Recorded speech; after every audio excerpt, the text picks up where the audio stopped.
Rachel Hore is the UK Sunday Times bestselling author whose latest book, The Hidden Years, is the story of secrets, loss and betrayal set in Cornwall during World War II, and then looking ahead closer to contemporary times to the heady days of the 1960s. Welcome to the Joys of Binge Reading, the show for anyone who ever got to the end of a great book and wanted to read the next instalment. We interview successful series authors and recommend the best in mystery, suspense, historical and romance series, so you'll never be without a book you can't put down. You'll find this episode's show notes, a free ebook and lots more information at thejoysofbingereading.com. And now, here's our show. Hi there, I'm your host, Jenny Wheeler, and today on the Binge Reading Show, Rachel talks about families and their secrets, and the strange coincidences when life mirrors art in ways we can't possibly anticipate. Our free books giveaway this week is Sweet Snow Closed Door Romance, a selection of Valentine's Day love stories to round out the month, including Tangled Destiny, the prequel to my Of Gold and Blood historical mystery series. This offer closes February 29, so act right now. The links for where you can download those books can be found in the show notes for this episode on the website, thejoysofbingereading.com.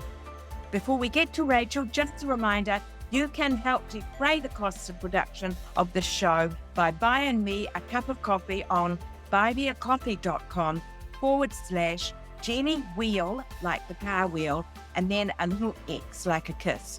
So if you enjoy the show, remember, you can also leave us a review so others will find us too. Word of mouth is still the best recommendation for people to find the show and great books they will love to read. But now, here's Rachel. Hello there, Rachel, and welcome to the show. It's great to have you with us.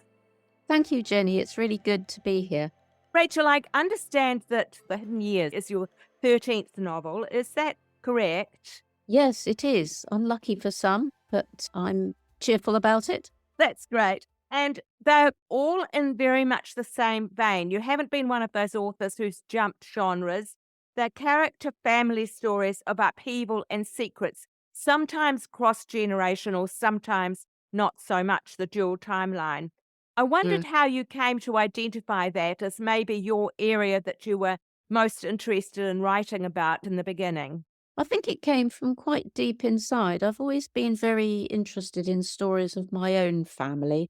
My maternal grandmother was one of those sorts of grandmothers who was the repository of tales of characters in the family and all the things that had happened, good and bad, and who was guilty and who said what to whom and so on. And I became very fascinated by that. And although the first of my books, The Dream House, wasn't about any real life family members, it was about family issues and family secrets, which was my main motivation, really. I believe that every family has secrets. I've been a bit of an amateur genealogist myself in my time, and it's amazing when you start to dig what you discover, isn't it? Yes, it is. Some of these things might seem very ordinary, but when they're happening in your own family, they are very special. And it's the old one that blood is thicker than water, that the links of family are very important. But actually, people within families are always struggling to find their place, I think. If they're the second child, they are struggling sometimes about their place in the family, when the eldest child might be the one that's lionized most or whatever. It's different in every family, but it is endlessly fascinating for those within the family, certainly, and sometimes, if the stories are well told, to people outside the family as well. That's right. And I guess we also have to take into account how what's happening at the time, the generational changes also so affect the prospects. In The Hidden Years, I think you capture beautifully the two key female characters. The World War II one is very much taken up with her duties as a nurse, working with wounded soldiers by the time the book advances a bit. And the one from the 1960s is very typically caught up in that spirit of seeking freedom, chucking in university and the musician boyfriend and going off to the country to something like a rather sedate sort of commune. And both time frames, they're young women searching for their place in life, their identity, what they're meant to be doing, but in very different social circumstances, aren't they? I think you've put your finger on it, really. The 1960s generation, of course, are the children of the wartime generation. And for the wartime generation, duty and rationing and doing your bit and so forth were absolutely vitally important. Whereas the next generation rather rebel against that and they're looking for something different. But in both generations, sometimes individuals don't fit. They don't fit in exactly. And I suppose Belle in the 1960s, who's very much searching for her place in the world, realizes that the search for freedom is perhaps not enough. Yeah, that's right. Now, Belle, your 1960s protagonist, as you've mentioned, she's chasing up family secrets, and it's partly related to a country house called Silverwood, which happens to be the place she ends up with this new boyfriend. She uncovers a Yes. photograph of herself as a toddler on the beach near Silverwood, and she has no recollection of being there. She's too young to really remember, and she's very curious as to why this photograph exists and what connection the family has with the house. Can you tell us a little bit about the nucleus for this story yourself? Was there a family photograph or something that sparked this idea? There was something that sparked the idea. The story is set mostly in a beautiful Cornwall at the mouth of the Helston River, which runs into the sea near the port of Falmouth on the south coast of Cornwall. Very beautiful area, but also an important area in World War II, especially when it came to D-Day. So the House of Silverwood, which is a fictional house, was home in the Second World War to an evacuated school. By the time Belle comes around in the 1960s, it's become this home for this off-grid community. What inspired it was finding a photograph in a book called Cornwall at War, which I realised with a shock showed a class of boys from a school that was evacuated to Cornwall during the Second World War, and it was the school that my father was at. And so I pored over this photograph, wondering which of the boys might be my father. In fact, none of them was. It was a different class, the class above, I think. So my next port of call was to actually write to the school and say, do you have any other photographs of this house where the school was evacuated to? And I was sent one and told that my father was in this photograph somewhere. I couldn't actually identify him in the lines of boys in the class, the year photograph, but it gave me a very warm feeling to think that he was there. And it really engendered the family story. My father's school was evacuated to a hotel on the south coast of Cornwall, but I chose to invent a house for my purposes. Was your dad not alive still for you to be able to talk with him about that directly? Sadly not. One of the things in the story that did amaze me, though, was the fact that in the past story in Truro, which is the capital of Cornwall, the county capital, the girl in the past, whose name is Imogen, is a nurse in a hospital there, and a German bomb is dropped on the hospital. And when my mother read the book, she said, "Oh, your father always talked about that bomb," she said. And then I realised that it being the school holidays, he would actually have been living at home a few hundred metres up the road from the hospital, and he would have heard it go off and so on. So that really gave me prickles at the back of my neck to think of that strong connection. It's Yeah, amazing when you're writing fiction how close it sometimes gets to reality. yeah, that's wonderful. That's amazing. Look, a couple of books before The Hidden Years, you wrote one called The Beautiful Spy, and Yeah. a similar story, really, of a young woman of that generation who wants to feel she's making a difference in the world. She doesn't want to have the traditional unquestioned pathway of marriage and family just immediately. She wants to at least explore her options, and she's drawn into accepting a rather risky assignment, working as a spy in Britain before the war to the precursor for MI6, MI5. Now, I gather that Millie, your character, is based on a true story. Could you tell us a little bit about that particular woman and that story? Minnie is based, I call her Minnie Gray, is based on a real life woman called Olga Gray, who in 1932 was recruited by the Secret Service to spy on the British Communist Party. I came across Olga when I was actually researching an idea for another book I wanted to write, another novel I wanted to write, which ended up going onto the back burner because I was looking for a wartime spying story as a backstory for outline I was working on. And I just came across the story of Olga in a biography of the spy master M, who started off the Secret Service at this time. And it was not a story I'd ever heard before. We've heard quite a lot about the Special Operations Executive, the women who were recruited to go to Europe during the Second World War, who were wireless operators and couriers, sometimes at the risk of their lives. We've heard a great deal about them. But this story from a dozen years before the Special Operations Executive really pulled me in because the early 30s you think of as quite a sedate time, really.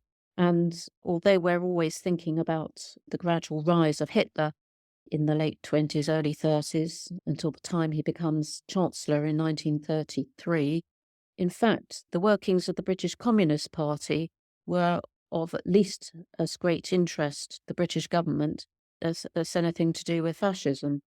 And there was a very real fear that went back to the 1917 Russian Revolution that Russian communism might cause revolution in other European countries, especially Britain. And as a result of that, Maxwell Knight was charged with investigating the British Communist Party, and he considered the best way of doing this was to send very quiet, unassuming people like Olga in as administrators, secretaries, to sit there quietly typing letters and so forth, but keeping their ears open for what was going on in the British Communist Party offices. Yes, it's a very different side of the spy industry to what we might imagine from James Bond, most unglamorous side. But it Absolutely. brings out extremely well the emotional conflict that the situation gave rise to, because Millie in your book starts to feel a real conflict between her growing relationships with the people she's working with, the friends, and her handler at MI5, who she really looks up to and wants to please. But she feels she's betraying the people that she works for. How did you get inside Olga's head? Did she leave memoirs, or did you have to imagine all of that part of the story? Maxwell Knight himself wrote an account of what happened in these years, and although he didn't write anything that condemned his own behaviour, he very much gave the impression of Olga, real life Olga, as somebody who was under considerable psychological pressure. And there was evidence of her having to be admitted to a nerve hospital at least once because the pressure on her was so great. It was a matter really of me inserting myself into the information that there actually is and thinking what it actually must have been like for quite an ordinary young woman in these circumstances, especially, I hope she comes across as quite a character with a lot of stamina. She was not somebody who was frightened off by the least sign of danger. She was actually up for all sorts of things, such as being sent out to India on her own without a chaperone into quite a dangerous situation where she was supposed to meet Indian communists and hand over information and money. And although she found it incredibly stressful doing it, she did get on and do it. And so you've got this dichotomy, really, someone who was incredibly brave, but at the same time suffered terrible stress because of doing the things that she was required to do. And I'm not sure that anybody's written about a spy quite like that before, certainly in fiction. Yes, I think you're right. And what does come through, she certainly doesn't appear to be weak to me, but she does appear to be put under really unfair kind of levels of stress. And you get the feeling of some of the stories we've heard in more recent times about undercover cops being put into very difficult positions and then not being given adequate support. And with your character, you feel as if she is not given adequate support by MI5. I'm not sure whether her handler in your story is the equivalent of Maxwell Knight or one below him. We're never quite clear what exact level in the service He he's is in. Maxwell Knight. Yeah. He is Yeah. Maxwell Knight, yes. Yes. Who is the model for M in the James Bond stories? Yes, he Belle. comes across as a very attractive man, but Yes. gradually you realize that there's quite a degree of manipulation going on there. She almost worships the ground he walks on, and the most important thing to her is to both serve her country but not fail him. And Yes. she extends herself probably way beyond what she really needed to try and fulfill that. And then sadly, she gets rather, don't want to leave any spoilers, but she isn't given adequate support, really. No, he himself is somebody who had various psychological tics, which meant that he really put himself first. He was a very manipulative man. He was manipulative of women. He was very good at charming women. He was probably an unacknowledged homosexual, but that didn't stop him marrying several times. Very complicated character. And although he said on paper that he was supporting his spies, and he certainly did regularly meet up with Minnie and with Olga, and in some respects did his best to support her, he was always egging her on to the next thing. And when push came to shove at the end, and he had basically had what he wanted out of her in terms of the brief he had been given, then he did abandon her. And she never really forgave him for that. Yes. I thought one of the clever things about the way you handled the story was that 2/3, 3/4 of the way through, right the way through, really, you felt this sinking feeling of how is this poor girl ever going to have a good end from this when she's No. forced to confront the people that she was very fond of in the courtroom, for example. You just feel so sorry for her, but you give her a great happy ending, which we won't spoil, but I hope Olga also got her happy ending, did she? The ending in the book is based on the real life ending, if that cheers you up. Oh, it does. But I was very careful not to give her a fairy tale ending. It is a happy ending for her, a new life and so on. But I didn't want to make it all into something chocolate boxy because it wasn't. And you can tell from the prologue, I guess, from the very beginning, that what had happened to her as a spy was something that was never going to leave her. She was scared for the rest of her life. I think we have referred earlier to the fact that you were an editor with a big publishing house. I actually can't remember if we referred to that already or not. No, Collins in London, yeah. How did you make the switch from editing to writing? I'm sure people would be interested to know that. How many years were you editing? I was in publishing for about 18 years. I started with another publishing company for 2 or 3 years, and then I moved to HarperCollins. It wasn't HarperCollins then, but it became HarperCollins. So I was working on fiction. I was working with a range of authors, very many authors of what we tend to call women's fiction, such as Barbara Erskine and Sidney Sheldon and Susan Howard, and a lot of what were slightly disparagingly called chick lit authors, And when it came to around about the millennium, 2000, I was by then married and I was having my third child. And at the same time, my husband, who is also a writer, but was also employed as a copywriter in a big company, he went freelance. And we looked at each other and we thought, do we want to go on working under this pressure, both of us with 3 children and London house prices and blah, blah, blah. So we elected to move out of London, do the big downsize when we moved to Norwich, where he came from and where there was a family network. And it has been a very happy move, but it left me not quite sure of who I was and what I was doing. I'd not been a full-time mother before, and I knew I wanted to keep doing something that was, well, for me, and earned a bit of money, always useful. And writing was just one of a number of things that I started trying to do, and it was one of the things that happened to work out. I was writing the type of novel that I wanted to write, but I also knew that it was the sort of novel that people wanted to read. And it was a fairly straightforward job to find an agent, in that I knew which people, I had a very short list of people I thought would be interested in the kind of book I was writing. But that didn't necessarily mean that somebody wanted to publish the book. My agent sent it out to quite a number of editors, and there were an awful lot of no's.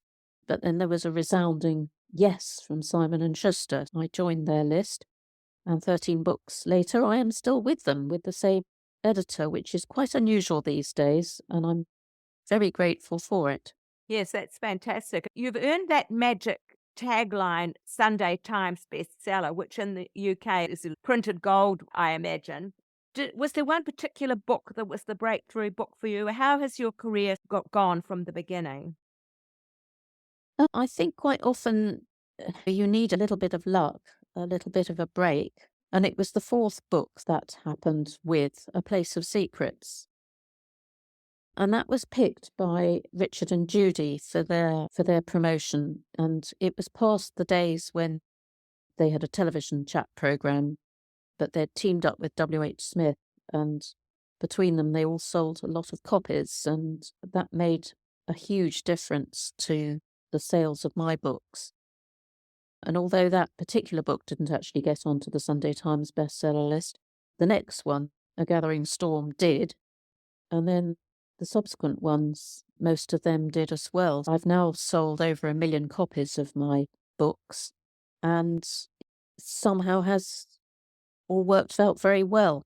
That sounds wonderful, a wonderful break. Obviously, the fact that you were known to them probably helped in the sense that they knew you had such a sterling background in editing and writing beforehand. But that's fantastic. You have also been doing some teaching, haven't you, at the University of East Anglia? What do you find with your students, and what advice would you give new writers starting out?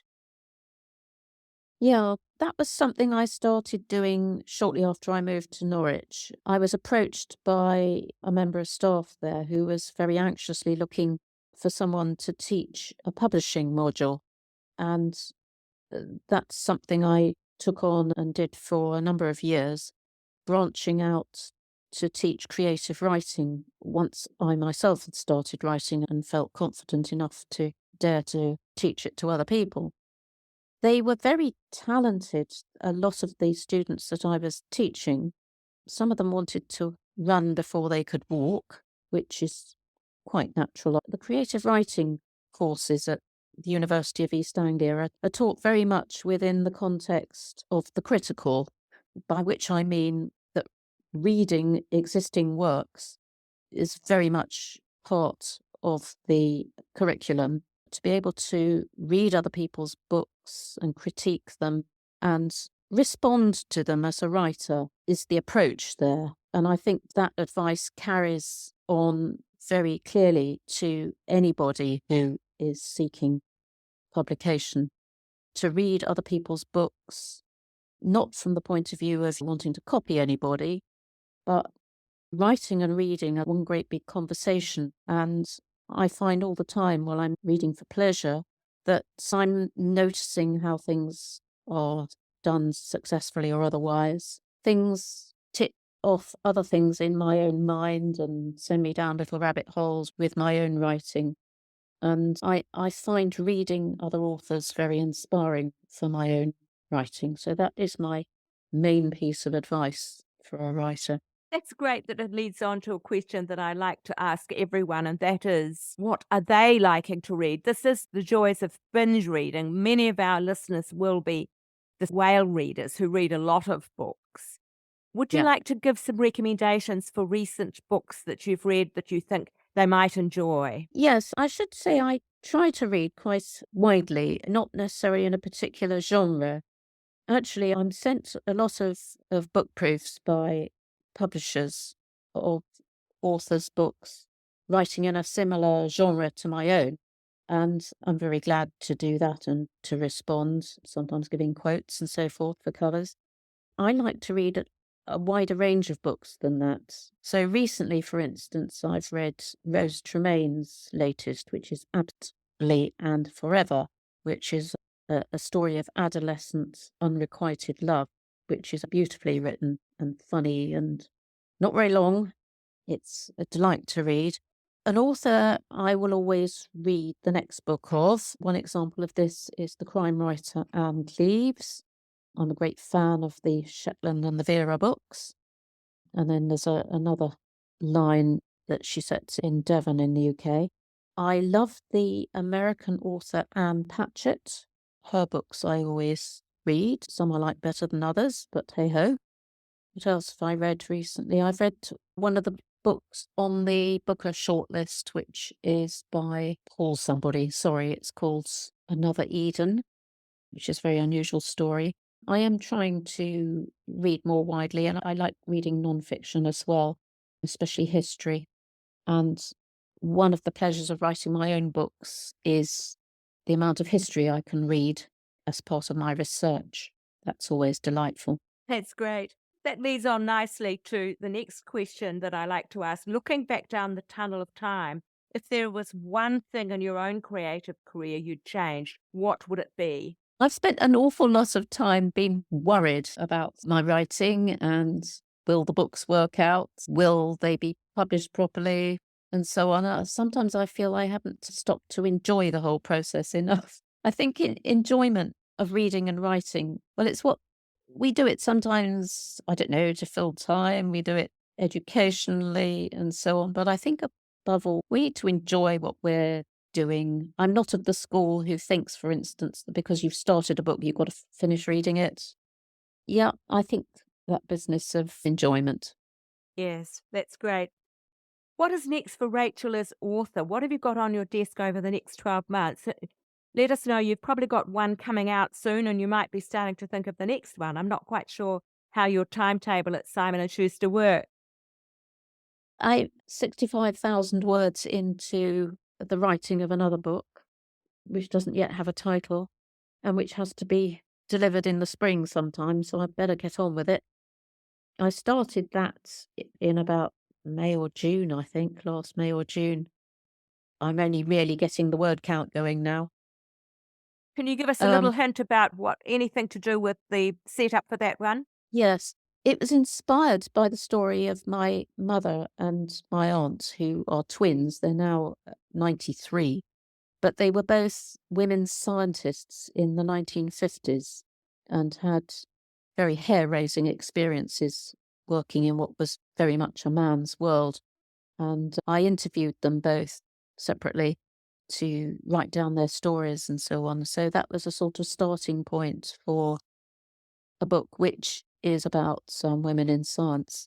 It's not in the least bit like Lessons in Chemistry by Bonnie Garmus, which has done so amazingly well, but perhaps it will provide another perspective for readers. I've got the paperback of The Hidden Years coming out in February here in the UK. Otherwise, I'm still doing events for The Hidden Years, so that book is very much in my mind to talk about at literary festivals and so on. So the rest of the year, I don't know. I gave up the teaching because I felt I wasn't getting much of a life outside work. my children are now grown up and I like to try and visit them as much as possible, and I like to see more of my friends, but I'm also always on the lookout for something new to try, travel, new things to join and so on. So what are some of the recent new things you've joined or travelled that you've undertaken? Have you got anything We're going to Copenhagen in February, which should be nice, maybe a bit chilly. I sing in choirs. I'm going on a gardening course. We have a garden, but I'm not a very proficient gardener, so I want to pick up a few tips. Sounds good. I'm not sure with Simon & Schuster and being published in that traditional way, whether they emphasize as heavily as the indie authors do about interacting with your readers online. But do you interact with readers online, and where can they find you online? I'm on Facebook. I have a page, but I also am there as an individual, if you like, just with my name, Rachel Hore. I'm on Twitter. I'm on Instagram. And I have put my name up on a couple of the new platforms, Threads and Blue Skies, but I haven't really got to grips with how they work yet. But I also have a website with a contact form, and emails that people send via that come straight into my inbox. I had a lovely experience on Monday, slightly grumpily getting up on a Monday morning, opening my laptop. And there was a lovely email from a lady in Australia who said she'd just read one of my books and really loved it and talked about it for a while. And it really set me up for the day hearing from her. That's absolutely lovely. And I can confirm that you answered very promptly, because I used that form to set up this meeting and you came back. It was just fantastic. You're very reachable there. We'll have all those links in the show notes for this episode when it goes online. There'll be a transcript of this interview for people who don't particularly want to listen to a podcast. So it'll all be there as evergreen material forevermore. Wow. This is a wonderful endeavour, Jenny. Thank you so much. And you must work so hard to do this and help so many people. Look, it's great of you to acknowledge that, because it does actually take quite an investment of time. And I must say, this year I've decided to make it fortnightly rather than weekly for that very reason, because I was feeling it was consuming rather a lot of time. But it is such a pleasure to have the chance to meet and talk with people like you, Rachel. So that's the payback for me. It really is. Thanks so much for being on the show. Thank you very much for asking me. And I do hope that your audience enjoy the interview. Thanks, and we'll look forward to the science story. So you will be turning that into a fully fictionalised version, won't you? Oh yes, as I say, I'm 5,000 words into it now, and it should be published next spring. Great. Spring, round about February, March 25. Thanks so much. Thank you, Jenny. Bye for now. Next time on Binge Reading, Amanda Barrett in a gripping World War II drama, Sisters of Warsaw. Amanda has got more than a dozen books to her name. She's a Christie Award-winning novelist with some of her well-known historical novels and novellas, including My Dearest Bonhoeffer, The White Rose Resist, and Within These Walls of Sorrow. This latest book, The Warsaw Sisters, focuses on the heartbreaking events that took place during the Second World War. True sisters, Antonina and Helena, grew up in Poland living simple, normal lives. But in August 1939, their world is destroyed. That day, their father is sent off to defend Poland against the looming threat of German invasion, and they must choose different paths, not only to survive, but also to resist the Nazi occupation. That's on the next episode of Binge Reading in 2 weeks' time. And remember, if you enjoy the show, leave us a review so others will find us too. Word of mouth is still the best way for others to discover the show and great books they will love to read. That's it for this week. Catch you next time, and meanwhile, happy reading.